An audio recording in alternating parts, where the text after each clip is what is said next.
Hey guys, Danielle again with Pure Root Wellness. Today we are going to touch base on organic versus inorganic and kind of what that means, what we should be eating, what are kind of the general rules, just kind of the down and dirty of organic versus inorganic produce. So, what does organic mean? Well, the USDA really looks at like soil quality, animal raising practices, pest weed control, and really the use of kind of additives. The soil to be considered organic has to have no substances in the past 3 years, i.e., fertilizers or pesticides.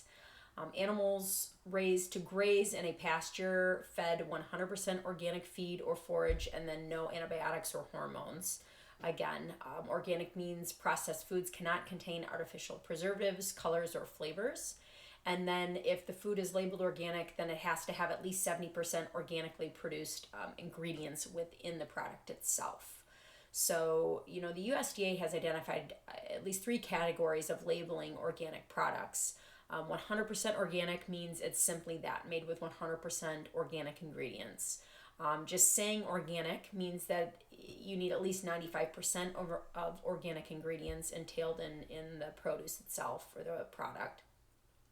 And then if it says made with organic ingredients, that's typically made with a minimum of 70% organic ingredients with strict restrictions on the remaining 30%, including like GMOs or genetically modified organisms that are in the food itself. And products with less than 70% organic ingredients may list organically produced ingredients on the side panel of the package, but they can't make any like organic claims in the front of the package, which is kind of interesting. So, what are the health benefits that you're getting from eating organic? It kind of goes without saying, but you're obviously getting fewer pesticides. It's important to know that all pesticides are not 100% eliminated. There can be buildup within the soil even after years of pesticide use.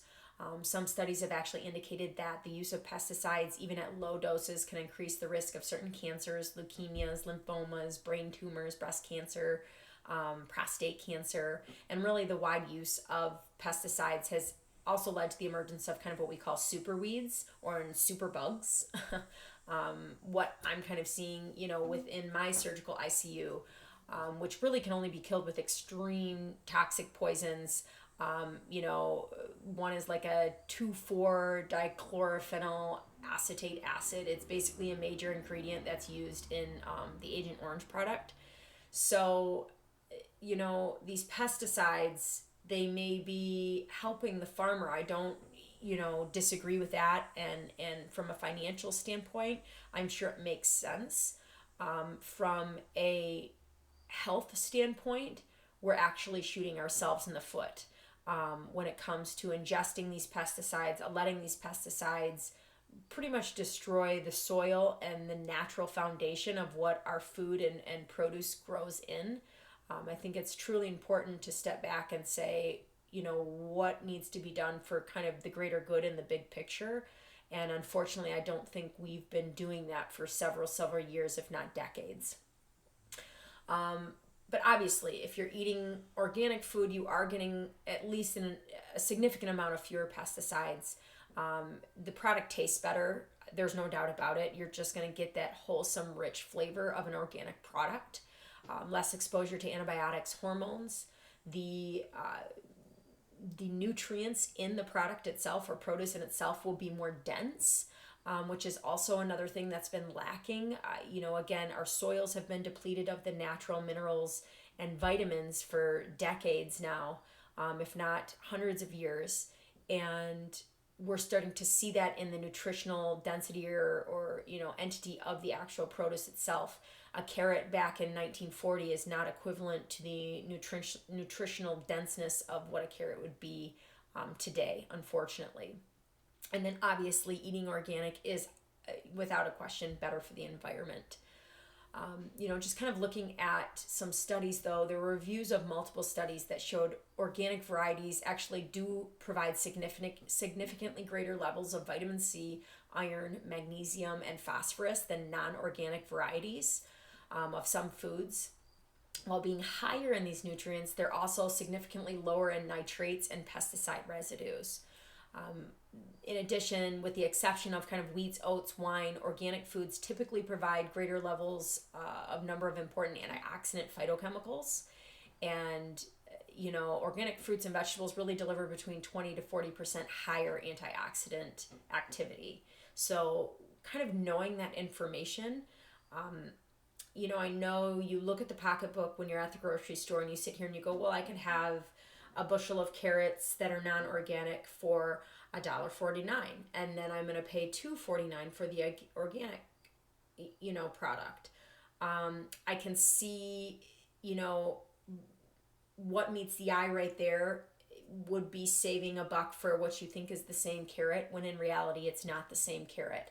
Not only are you asking for a carrot with more pesticide, more exposure to antibiotics, or even hormones that are in the soil from, other aspects of the cows and the manure and the types of things that they're using for, growth of that carrot. You're looking at a better nutrient dense carrot with the organic carrot. And then obviously you're doing something to improve the environment and potentially indirectly improving your health in the long run by choosing that organic produce. So why is it so expensive? Well, obviously there's more labor intensiveness for the farmer.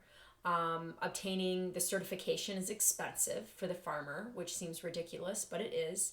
Organic feed for the animal, if we're not talking produce but more livestock, cost twice as much to feed them organically. And then organic farms are actually smaller. They have a fixed cost. They have smaller produce volumes, so overhead needs to be slightly bigger. And thanks to the way we've set this up, the organic farmer does not get the government subsidies. So, the truth of the matter is that the organic food doesn't always cost more, like I said. Some items such as like coffee, cereal, bread, even hamburgers, they may cost the same or even less than the conventional counterparts. But in the long run, you're not getting more bang for your buck from a health standpoint, indirectly from a financial standpoint, and from an environmental standpoint. It's interesting that these organic farmers really don't receive the federal subsidies like the conventional farmers do. And again, the price of the organic food kind of reflects the true cost of what it takes to grow this food. It's just kind of frustrating to see that we would almost kind of not help the hand of the farmer who is doing the right thing for the consumer, for the environment, for the health of kind of the global greater good of the health of community. And then our government wouldn't see that as something beneficial. Instead, the mighty dollar kind of wins this battle, unfortunately.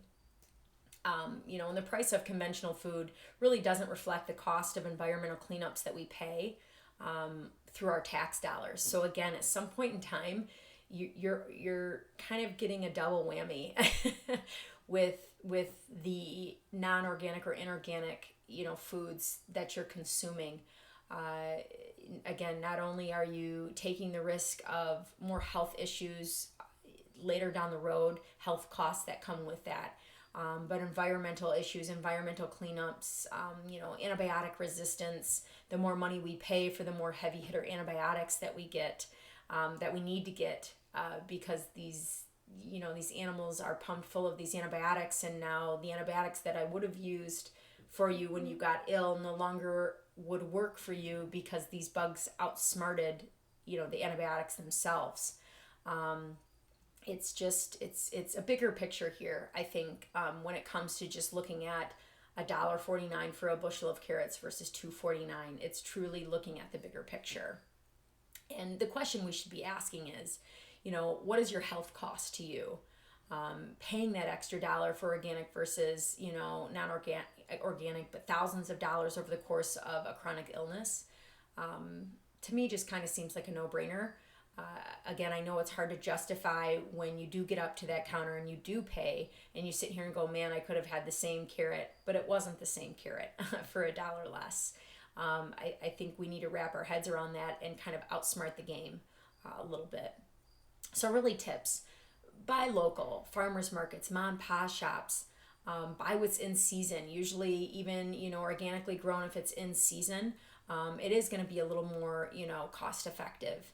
And truly, if you're that tossed up about it, throw some seeds in some organic soil and let her rip. A handful of years ago, I did start kind of building my own garden beds and kind of doing my own garden thing, and it's nothing wild. Given that I live in the suburbs of Detroit area, having enough space and finding the good soil and kind of doing all the things, having some brutal winters where you aren't really able to grow a lot of things.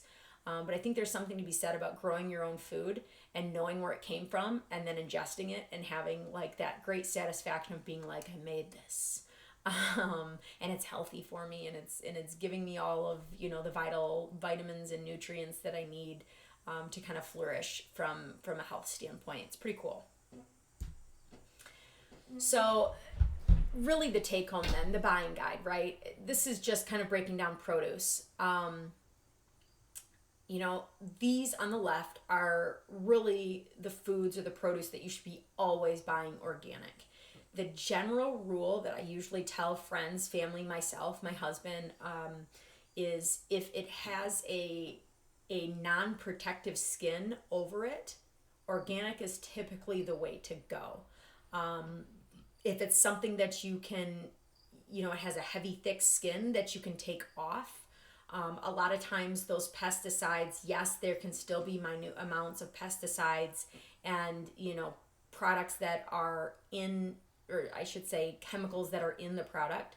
But it's a lot easier, to get through a pineapple, outer casing is pretty intense. Same with cantaloupe and things of that nature. So, looking at if the skin is easily permeable or penetrated, then that's what you need to be buying as far as organic goes. According to the Environmental Working Group, a nonprofit organization that analyzes the results of government pesticide testing in the U.S., the following fruits and vegetables have the highest pesticides levels and are best really to buy organic. And those are what are on the left. That's why I'm kind of always saying always buy these in organic. We kind of talked, like I said, about the general rule of thumb. If the produce has an edible outer layer, then err on the side of caution and buy organic. And then natural and organic are not interchangeably terms. I want to kind of point this out. In general, natural is a food label that means it has no artificial colors, flavors, or preservatives. It does not refer to the methods or materials used to produce the food and ingredients. So not the same as if you were going to label something organic. Here's some references, just kind of helped guide me to kind of get this information out to you guys and out into the world. I hope this was helpful, at least just kind of like I said, down and dirty. When I'm at the store, what am I looking at? Why should I be buying X versus Z? I hope all of you kind of use this information and knowledge to make the right decision, not only for your health, financially and kind of globally, but also looking at the environment as well, and knowing that you've kind of done your part and helped, your organic farmer, supporting your organic farmer, and also doing the right thing for our world in general. So hope you're doing well, and be well.